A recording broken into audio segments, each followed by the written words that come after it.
As we begin a new series, I want to challenge you anytime we come into a new book to read through the book in the weeks ahead, weeks during, so that you're prepared. We want to be good listeners, expositional listeners. That is, as we come in, we've read the Word, and we expect to hear the Word exposited. We want to hear the Word taught. But as the Bible said, like the Bereans were searching the Scriptures, we should be those kind of folks. So I want to encourage you, as we start a new series in the book of Jonah, to begin to read through. And you say, I can read through in a few minutes. That's fine.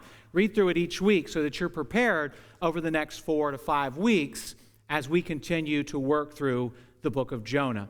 So here's the question. How fast can you run? Now, over the years, my children have challenged me at different times and different seasons to races. Now, it's funny when they're little, you run a little slower because you want to make them think that they're fast and you want to encourage them. They get a little bigger and then you start running faster because now your ego is being challenged. That is, at least with my sons, that's how it was. And so my ego is being challenged. And I want to show them that Dad still got it. And then there comes a point in time when you stop racing them because you don't want to embarrass yourself. And so I can remember when the kids were little, we had a family reunion, and I was looking around for the older 3 kids at the time. There was a time that I only had 3 kids. I know I show up with a tribe, but anyway. And so we were looking around for the kids, and we found them all out front. And I said, well, what's going on out here? Well, Caden was challenging all the boys in the family to a race and was smoking most of them. And so they could hardly outrun her, and Jamie and I are just looking and saying, where does she get that? I said, she gets it from Jamie because she's very competitive. But can you outrun her? Can you outrun me? Does it really matter? Who cares? But I know someone we can outrun. We can't outrun God.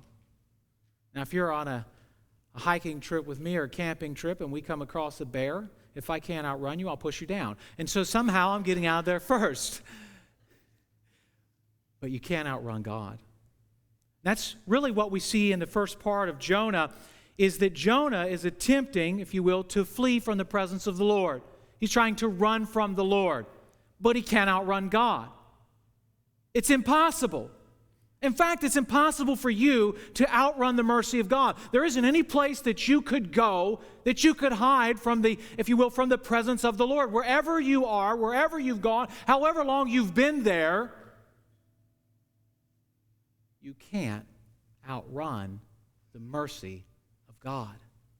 In some respects, this makes the mercy of God scandalous. That is, that he would pursue those who attempt to flee from him. I mean, who would think it, just let them go then?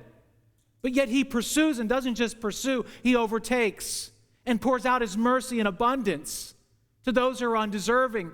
And even what we see here, to those who don't want it or don't want to give it to others. We see the relentless mercy of God. It's scandalous in that we wouldn't expect God to act this way. We would think that if you try to outrun me, then go. Go have it your way. Go do what you want. But God continues to pursue. And we open up the book, though, as I mentioned during our public reading, I want you to be surprised. I want you to be surprised as you hear each and every verse of the Word of God read and taught. Because many of us, we hear Jonah's call and we want to run straight long into the episode with the whale or the great fish. And we don't realize that this call, his commission, would have been unexpected. In fact, it's unprecedented. In the Old Testament, for God to call a prophet to go to a foreign land, to preach in the foreign land. Now we have prophets preaching against oracles, against foreign lands. But to go, to send him on mission to a foreign people was unprecedented. This was an unexpected call. You should be surprised by that. Now, some of you have no idea what's on the screen up here. That's a payphone. I don't know if you remember growing up, if you walked by a payphone. Did this ever happen to you? And the payphone rang? And you answer it? Maybe where you lived, there wasn't payphones. Okay. So we had payphones. And sometimes you'd walk by. Now, I'm going to tell my age and maybe even some of where I grew up. But some of the areas that my mother lived in were poor areas of town. And it was not uncommon to walk by a payphone and have it ringing and you answer it, and they ask you to get so-and-so who lives on that street. I don't know if that ever happened to you, but it's kind of unexpected. You walk by somebody, you don't even know a payphone, you've never used one, I understand, but this is somewhat nostalgic for me. But you get an unexpected call like, hey, I need to talk to so-and-so. And you go knock on their door. But this is a different kind of call. God isn't calling, saying, go get someone else. Go get their attention. I need to speak to them. This is a different kind of call. Go and tell them what I've said. Go and warn them that judgment's coming. This isn't an easy call. For some of us, we're like, that's a no-brainer, that's no problem. Then I'll go. God calls me, wherever he tells me to go, I'll go. But God is calling Jonah to the superpower of his day, and this superpower was known for reprehensible acts. The destination, it's not like this was on the top list of places to vacation, to go to Nineveh. It was renowned for its abusive nature of individuals. The way they treated foreigners was reprehensible. The destination is not a place that anybody wants to go. Maybe there's even an element of fear. I don't know. I don't know that that's the case. The text doesn't give us the answer. But I mean, think about this. You're going to go to a place where they're known for their vicious treatment of foreigners, for their debauchery, their evil. You're going to go there? This is an unexpected call. To go and take my message to these people. Well, they certainly don't deserve it. I mean, look, there's all these people in Israel that need to hear the message. Why would you send me there? Oh, I've heard people say things like that before. Why would we go and tell others we need to take care of our own? Who's our own? Nationalism isn't part of the gospel. The gospel goes beyond borders and recognizes that all of humanity are in the same condition, that without Christ they are fallen and without hope. So we see this unexpected call to an unworthy people. This mission, this call, should surprise us. It really should. Maybe it should surprise us afresh as a church. We think we know the people we're supposed to go to, that God's sending us to. What if God sends you to people that don't look like you, don't talk like you, don't act like you, and don't like you? What are you going to do then? That's what we have here. Frankly, this is an unwelcome commission. Of all the things that God would have me do, I mean, I've got my list. I'm willing, but there's a few things I'm unwilling. Now, if you were to tell the truth today that you are like Jonah, the message is don't be like Jonah, but you are. I have limitations, Lord. I will serve you, but then I'll give you my list of how, when, and where I'll serve you. But then if he calls us to something difficult, if he calls us to something challenging, something that's going to cause us to fully and completely rely upon him, if he calls us to minister to people that we naturally despise because of our own sinfulness, or we don't think that should hear the grace of God, or we don't like, or we don't agree with, will we go? Listen, it's easy to talk to people who have similar backgrounds, similar leanings, similar ways of thinking. It's easy to talk to them. We've got common ground. Have you ever shared the gospel with someone who has nothing in common with you whatsoever other than that they need Jesus just as much as you do? I want you to note, though, as we're being told don't be like Jonah, we're being told to be like God. Notice the urgency. Arise and go. That is, go now. It's urgent. It's always urgent. There's always a sense of urgency when we're talking about people being in a condemned state. That is, apart from the mercy of God, they remain in a condemned state. So it's urgent, and it's urgent now for you. Now is the day of salvation. This isn't something that you should think about, something you should consider, something you should ponder. If you are here today and you don't know the Lord Jesus Christ, you're to give your heart and soul to him. I'm not asking you to play church or pretend to be religious. Leave all that aside. It's always urgent. We see the character of God on display here as he's telling him to rise, go now. The reprehensible nature of their sin, it's, if you will, it's come up before God. If you will, the stench, the smell of their behavior has come before the Lord, and he can wait no longer. His character demands that he judge them, but we also see that in his character he's willing to extend mercy. And he sends Jonah, but Jonah refuses. We see the character of God here. An unparalleled holiness, an unmatched love, a scandalous grace, and a relentless mercy. See, we live in a day when we're being divided constantly. We're being divided by nationality, ethnicity, race, color. We're being told who should speak, who shouldn't speak, simply based on the level of, if you will, the skin color or pigmentation. We're being divided based on where you came from, your nationality, your background, who your parents were, who your grandparents were, what state you're from, what political party you are aligned with. We're being divided at all points. We're being told to shelter together in place. Stick with your own. Don't go outside of that safety zone, that comfort zone, because here we're comfortable, we're safe. God has never called us to comfort or safety. He's called us to go out into the highways and hedges where, yes, it's messy and it's dangerous, yes.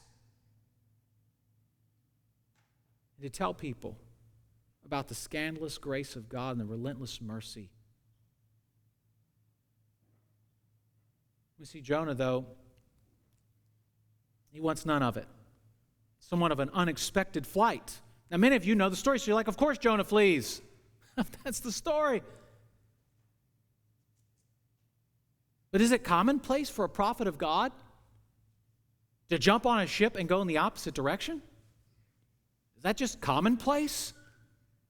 That's typical of the prophets. I mean, God calls a dozen, he loses 6. This is unexpected. Early in the text, it's unexplained. Later on, we find out in chapter 4, verse 2, that Jonah says, I knew that you're a merciful God. So some would say, does he understand the scope of God's mercy? Does he understand the character of God? I think that he does in a sense, and that's why he doesn't want to go. He knows God to be a merciful God. So early on, it's unexplained. Now, you know later why he doesn't go, but early on, you should be shocked. Why would a prophet of God not go? I mean, he's been commissioned by God. God has spoken to him. And think about the privilege that it is to have God speak to you and tell you to take his word to a people. That's a privilege. It's a privilege we enjoy today. But to say no, and not only to say no, God is sending him east. He goes the opposite direction. He goes west. You'll have none of it. Now the text, when it says that he paid the fare, some have suggested, and not just some, quite a few have suggested, that the phrase maybe carries the idea that he rented the entire ship. I think there's some strength to that. It goes a step further. One commentator suggests that in order to pay the fare for the entire ship, that he would have probably had to sell everything.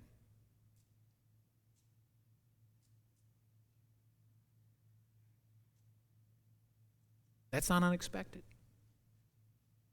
Have you heard stories before of missionaries who sell everything to go on the field? And they sell everything. They give up everything to go.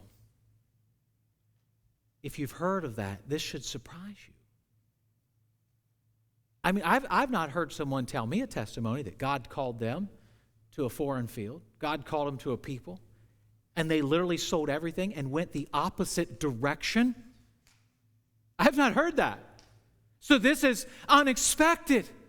It's certainly unexplained at early on, and it's dangerous.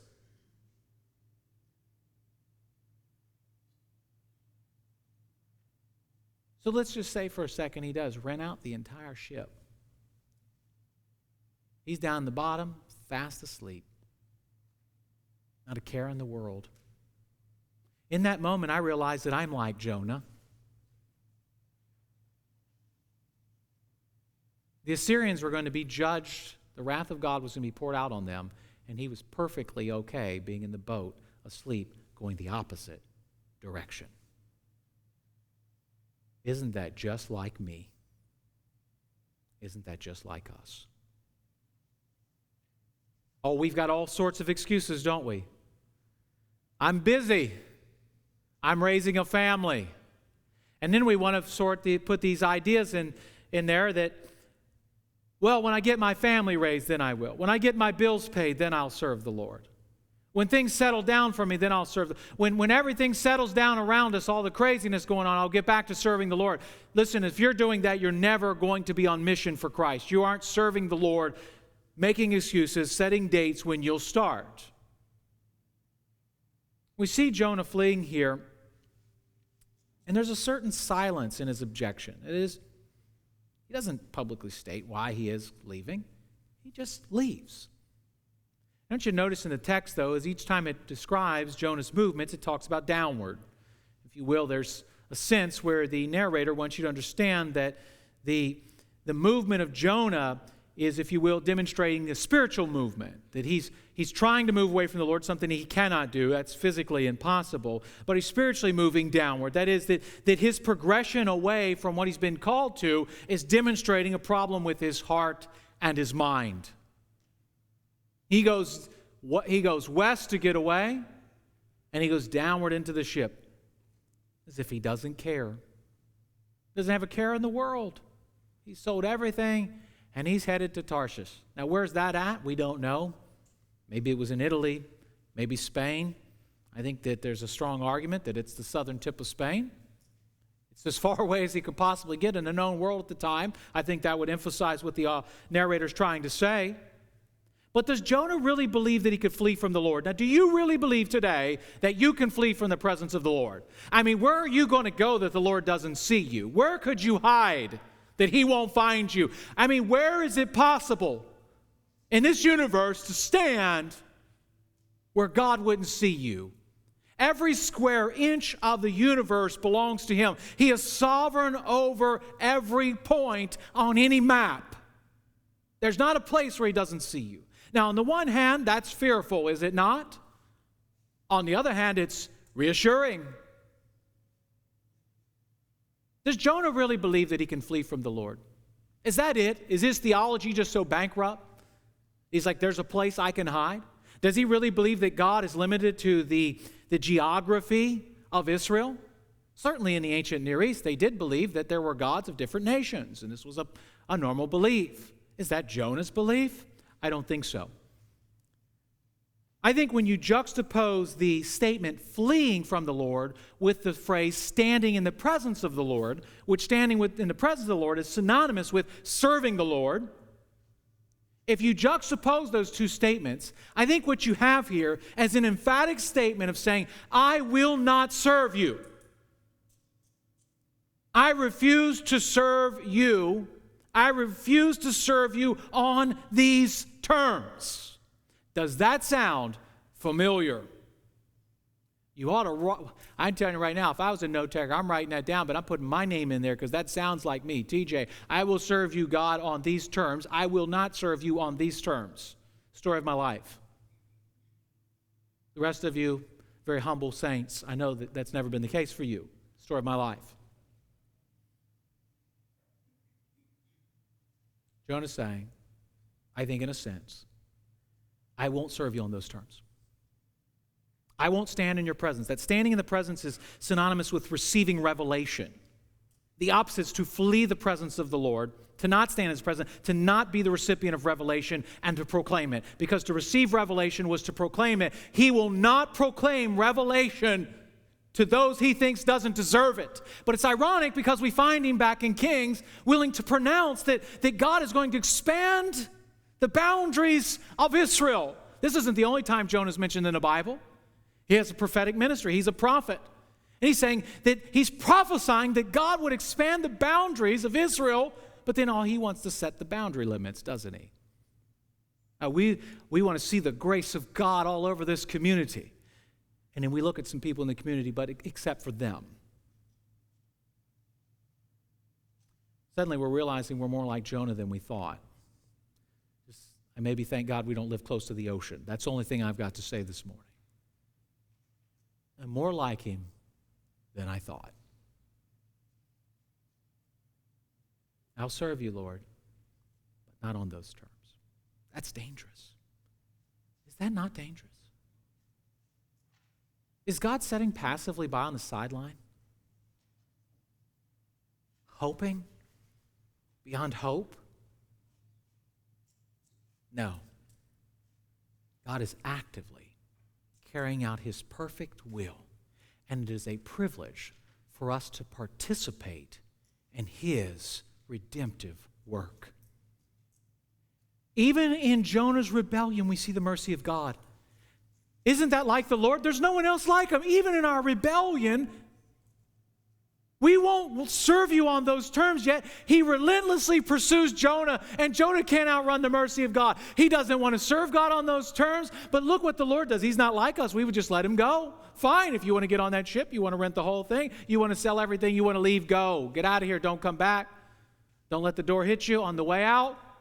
See ya, we've got somebody else. We're going to interview the next. This relentless mercy that we see even pursues Jonah.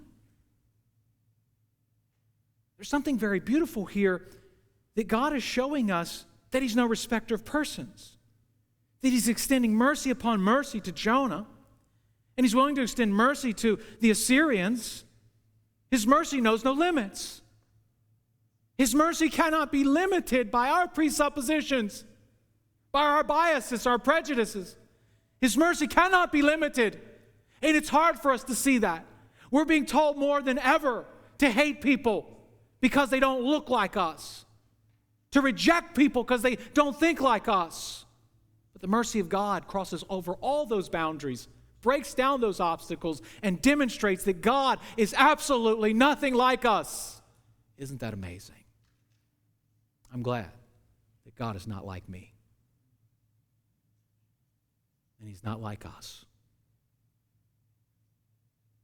And in some respects, and maybe in every respect, that makes his grace scandalous. That he would love the Assyrians? Wait a minute. Let's go a step farther. That he would love Jonah. Wow.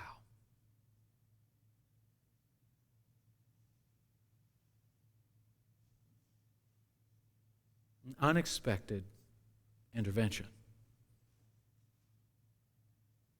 You all remember the disciples? They came to Jesus. Some people had rejected them. They came back. They had a solution. Can you imagine having these guys on staff? Yeah, we went to the neighborhood, Jesus. They rejected us. Let's rain down fire on them. Got to be careful who you hire anymore. You might want to cover that in the interview process. How do you handle a neighborhood that rejects the gospel? Some of Jesus' closest inner circle.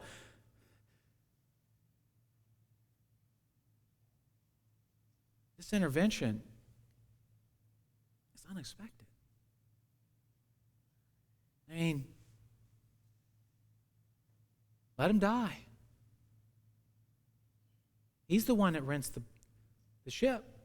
He's the one that likely sells everything. He's the one running from God. He's the one running headlong into the storm. Let him have it. That's how most of us think. That's our default. We're all rugged individualists, and so we think that if you go forward, there's consequences for that. So, hey, the ship breaks up. I can see a lot of you. I know a lot of you. I talk to you privately. We spend time together. Like, hey, shouldn't have got on a boat. Sorry.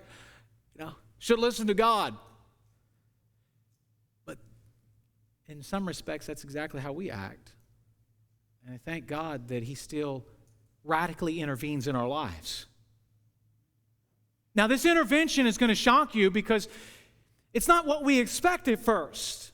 We find that God is hurling a storm. Almost the imagery is like hurling a javelin, if you will. The imagery here is of God as a divine warrior.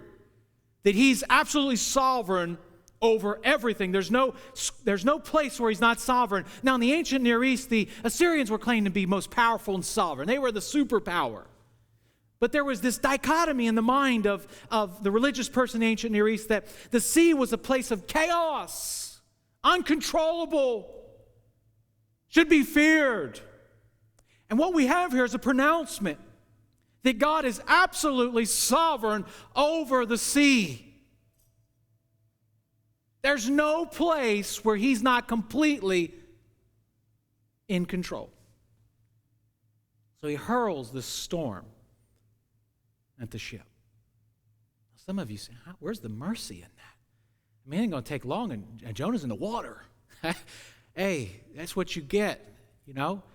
I got family like that. You go fishing with them. Look, I got some hillbillies in my family. You don't go out fishing with these folks on a boat. You may not come back kind of folks. Some of you are related to people like that. Some of you are those kind of people. That's why I don't go fishing with you anywhere. But anyway, you know, the storm hits up. You're like, we got to lighten the load here. Who's got to go? Start with the preacher. But anyway, next thing you know, he's in the water. Where's grace in this? Many of you think of grace as like, well, the water would have been still and easy. I mean, it would have been like an episode of The Love Boat. You don't even remember that show. But anyway, it got right to the destination. Let me tell you something.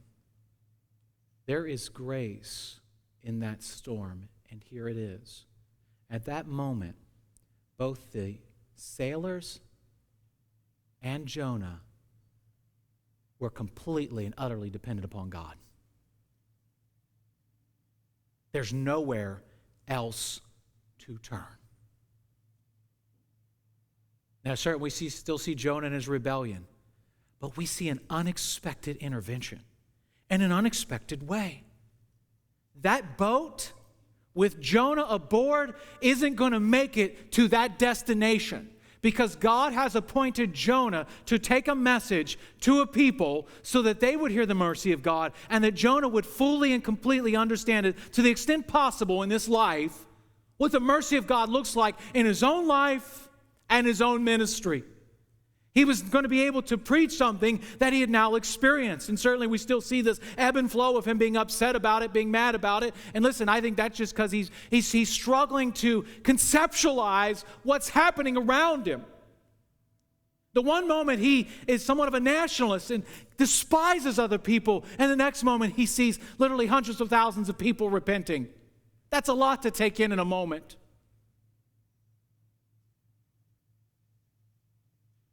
God's plans never fail. Never. Mercy will be preached in Nineveh.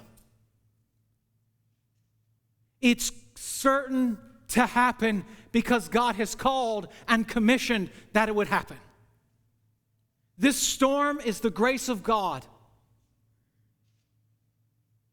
Everyone in the story is suddenly at his mercy and completely and utterly dependent upon him. Many of us are tempted to think that it's only at that point that we are completely and utterly dependent upon God. It's only when the storm comes up that we are now dependent upon God. But what we need to recognize is that every single moment of our existence, we are utterly and completely dependent upon God. This was just a fresh reminder. There isn't a moment when I'm not completely dependent upon him.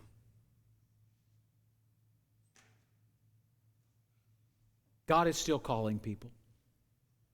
He's still calling us to take the good news to the nations. In many respects, the nations are here. God is still a God of mercy. He has never ceased to be a God of mercy.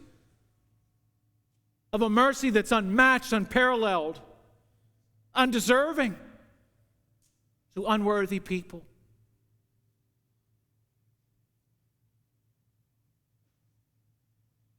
But maybe more importantly for you, you can't outrun God.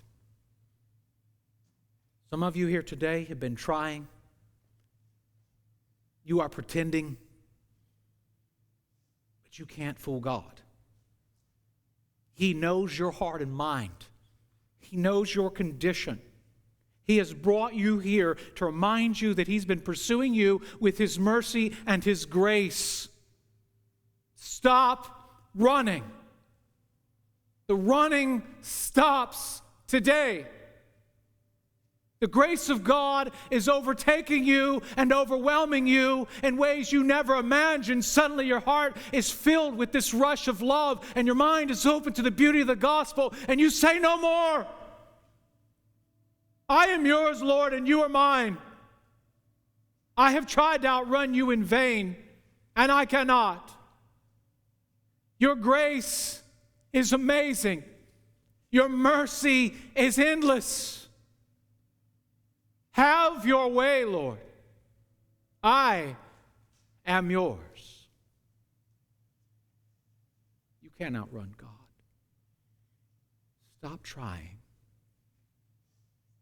Stop trying. Let us pray.